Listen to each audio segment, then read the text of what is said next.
Hi guys, and welcome to the casting couch. Today we are once again in the garage because, it's just a decent place to be. According to you, I like my couch better, but here we are.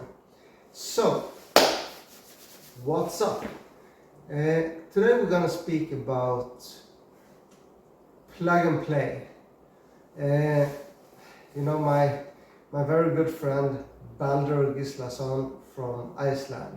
He has this company called Control IS, and he makes standalone controllers for petrol cars, direct injected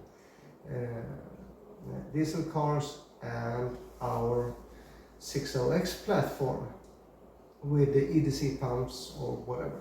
So it's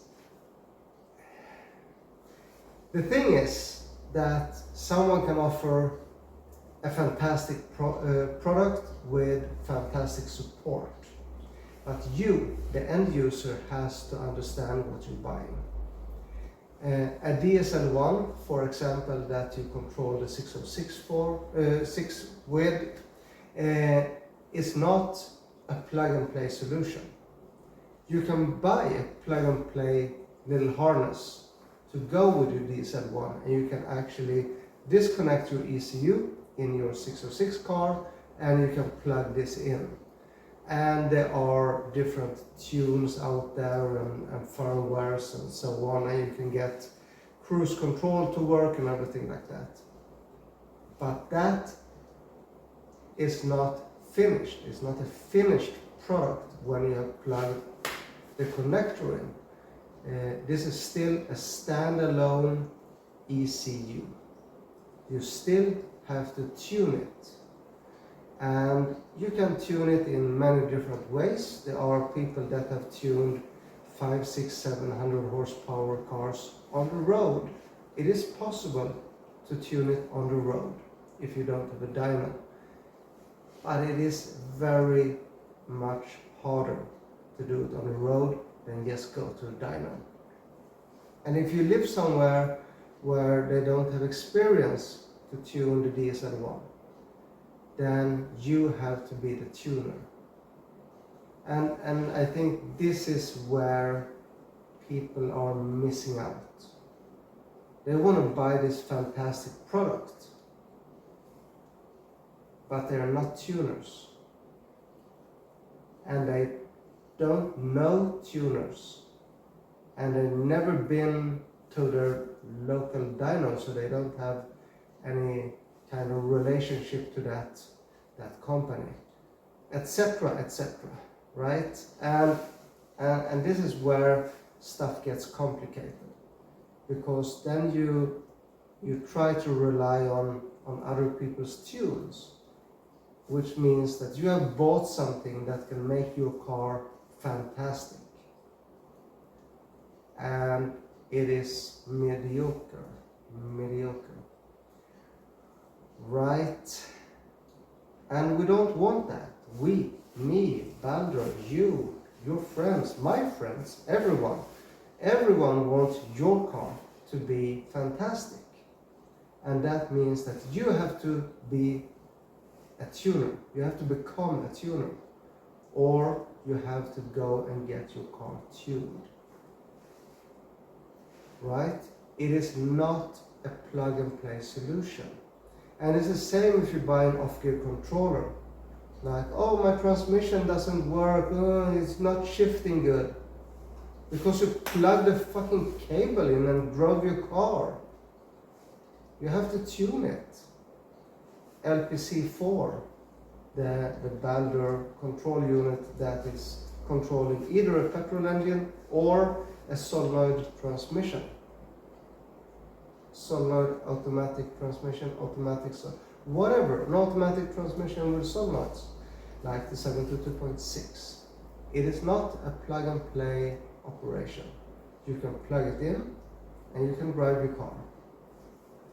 But that is way different from having everything set up as you want it to. For example, I had this discussion with a guy a couple of days ago about the VNT turbo. And this guy is a very good guy. He's super friendly. He just wants to do something good.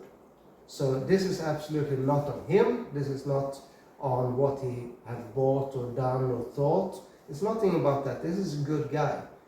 But he's like, how am I setting up a VNT turbo on my diesel 1? Yeah, of course it's not your job to know that. You're not a tuner.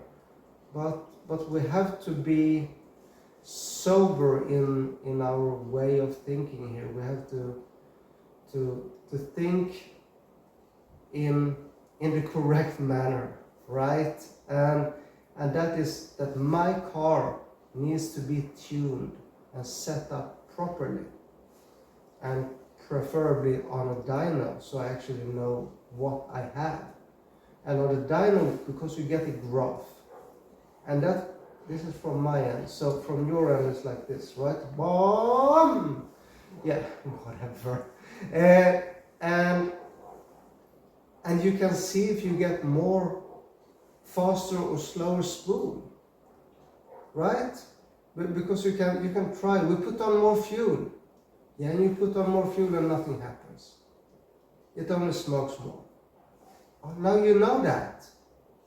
But in the butt dyno, right? In the butt dyno, you feel a difference there, don't you? Right? So it's like I put more fuel on. Yeah. Oh, now it goes good. This is good, right? But in reality, maybe not. But on the dyno, you know that, and on the dyno you can plug everything in, right? You can plug your IIT in, your EGP if you want, your boost. You have all the graphs on the same graph. You just this is for my way, this here, you know, and you're gonna see your IIT just boom. Oh, maybe we should go down a little bit on boost here, right? Because my turbo is probably through the ceiling, right? And it's so easy.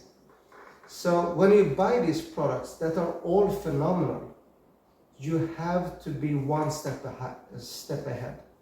Talk to your local tuner. Give him the software, you know? Go there, say, go into this link, download the software, look it through a little bit, see if you can make sense of it, you know? And just try to be one step ahead. So when you get your DSL1, you plug it into your car, you drive to the tuner because the car is going to be drivable. And he's going to say, yeah, I looked a couple of times at that software. Let's do a try on this, right? So I'm just saying this in all friendliness, that your car is not done because you downloaded the software. And if you were to build a 2000 horsepower 2JZ, you wouldn't dream about buying a Haltech or whatever kind of ECU and download a 2000 horsepower map to that. They're like, oh, my car gonna work, I'm gonna have 2000 horsepower, right? You wouldn't dream about that. Most people that build a petrol car don't even drive the car up the trailer. The tuner gonna do that. The tuner gonna fix that on the dyno. But you with a diesel car, you gotta fix this. Yeah, no problem, right? So please stop and get back to reality. If you buy awesome shit, you need awesome dudes to set it up. Or you can read a book and you can become awesome yourself, right? That's all from me today. So just stop wanking around. Love you all.